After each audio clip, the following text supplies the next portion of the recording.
Mental Efficiency and Other Hints to Men and Women by Arnold Bennett. Chapter 3. Breaking with the Past. On that dark morning we woke up, and it instantly occurred to us, or at any rate to those of us who have preserved some of our illusions and our naïveté, that we had something to be cheerful about, some cause for a gay and strenuous vivacity. And then we remembered that it was New Year's Day, and there were those resolutions to put into force. Of course, we all smile in a superior manner at the very mention of New Year's resolutions. We pretend they are toys for children, and that we have long since ceased to regard them seriously as a possible aid to conduct. But we are such deceivers, such miserable moral cowards, in such terror of appearing naive, that I, for one, am not to be taken in by that smile and that pretence. The individual who scoffs at New Year's resolutions resembles the woman who says she doesn't look under the bed at nights.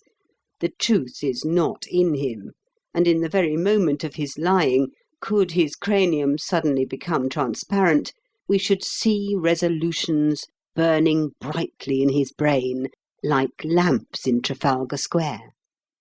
Of this I am convinced, that 19/20ths of us got out of bed that morning animated by that special feeling of gay and strenuous vivacity which resolutions alone can produce. And 19/20ths of us were also conscious of a high virtue, forgetting that it is not the making of resolutions, but the keeping of them, which renders pardonable the consciousness of virtue.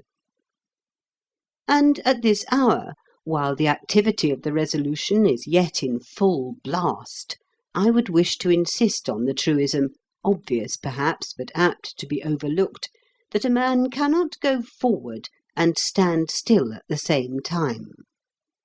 Just as moralists have often animadverted on the tendency to live in the future, so I would animadvert upon the tendency to live in the past. Because all around me I see men carefully tying themselves with an unbreakable rope to an immovable post at the bottom of a hill, and then struggling to climb the hill. If there is one resolution more important than another, it is the resolution to break with the past. If life is not a continual denial of the past, then it is nothing. This may seem a hard and callous doctrine, but you know there are aspects of common sense which decidedly are hard and callous. And one finds constantly in plain common sense persons, O rare and select band, a surprising quality of ruthlessness mingled with softer traits. Have you not noticed it?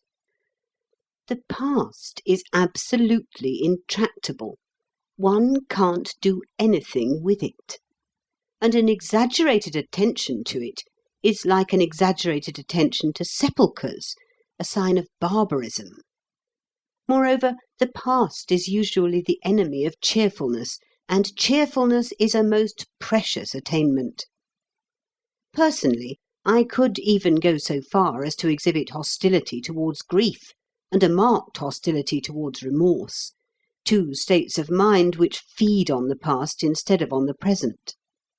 Remorse, which is not the same thing as repentance, serves no purpose that I have ever been able to discover. What one has done, and there's an end of it. As a great prelate unforgettably said, quote, "Things are what they are, and the consequences of them will be what they will be. Why then attempt to deceive ourselves?" End quote. That remorse for wickedness is a useful and praiseworthy exercise, much better to forget. As a matter of fact, people indulge in remorse. It is a somewhat vicious form of spiritual pleasure. Grief, of course, is different, and it must be handled with delicate consideration. Nevertheless, when I see, as one does see, a man or a woman dedicating existence to sorrow for the loss of a beloved creature, and the world tacitly applauding, my feeling is certainly inimical. To my idea, that man or woman is not honouring, but dishonouring the memory of the departed. Society suffers, the individual suffers, and no earthly or heavenly good is achieved. Grief is of the past. It mars the present. It is a form of indulgence, and it ought to be bridled much more than it often is. The human heart is so large that mere remembrance should not be allowed to tyrannize over every part of it. But cases of remorse and absorbing grief are comparatively rare. What is not rare is that misguided loyalty to the past which dominates the lives of so many of us. I do not speak of leading principles, which are not likely to incommode us by changing. I speak of secondary yet still important things. We will not do so and so because we have never done it, as if that was a reason. Or we have always done so and so, therefore we must always do it, as if that was logic. This disposition to an irrational Toryism is curiously discoverable in advanced radicals, and it will show itself in the veriest trifles. I remember such a man whose wife objected to his form of hat. Not that I would call so crowning an affair as a hat a trifle. "My dear," he protested, "I have always worn this sort of hat. It may not suit me, but it is absolutely impossible for me to alter it now." However, she took him by means of an omnibus to a hat shop, and bought him another hat, and put it on his head, and made a present of the old one to the shop assistant, and marched him out of the shop. "There," she said, "you see how impossible it is." This is a parable, and I will not insult your intelligence by applying it. The faculty that we chiefly need when we are in the resolution-making mood is the faculty of imagination, the faculty of looking at our lives as though we had never looked at them before, freshly, with a new eye. Supposing that you had been born mature and full of experience, and that yesterday had been the first day of your life, you would regard it today as an experiment. You would challenge each act in it, and you would probably arrange tomorrow in a manner that showed a healthy disrespect for yesterday.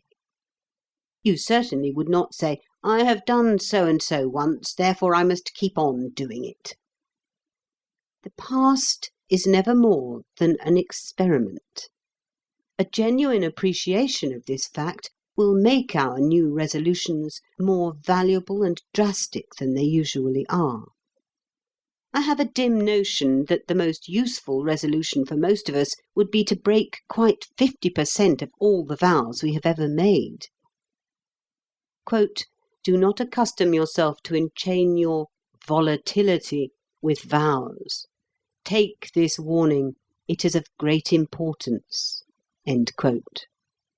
The wisdom is Johnson's, but I flatter myself on the italics. End of chapter 3.